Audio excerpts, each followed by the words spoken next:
এবারে দেশের বিভিন্ন জায়গার আরও কিছু খবর নিয়ে রয়েছে একটি ডেস্ক রিপোর্ট।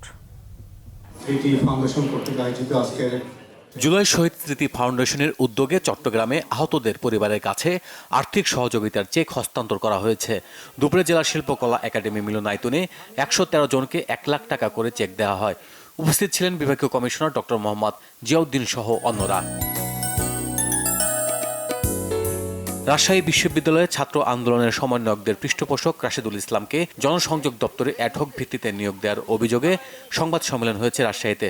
ছাত্র ইউনিয়ন ও বিপ্লবী ছাত্র মৈত্রী সহ 3টি সংগঠন সংবাদ সম্মেলনে বক্তব্য রাখে। রমজানের সুলভ মূল্যে ডিম ও গরুর মাংস বিক্রি শুরু হয়েছে ময়মনসিংহে। জেলা প্রশাসন ও প্রাণী সম্পদ বিভাগের উদ্যোগে এ কার্যক্রম শুরু করা হয়। সামাজিক নিরাপত্তা কর্মসূচি নিয়ে মাঠ পর্যায়ে কর্মকর্তাদের প্রশিক্ষণ হয়েছে গোপালগঞ্জে। জেলা সমাজসেবা কার্যালয়ের সম্মেলন কক্ষে প্রশিক্ষণের উদ্বোধন করেন জেলা প্রশাসক মোহাম্মদ কামরুজ্জামান। ইটভাটা বন্ধের প্রতিবাদে বিক্ষোভ সমাবেশ হয়েছে নড়াইলে। দুপুরে শিল্পকলা একাডেমি চত্বরে বিক্ষোভের আগে একটি সমাবেশের আয়োজন করা হয়। এতে বক্তব্য রাখেন ভাটা মালিক সমিতির সভাপতি।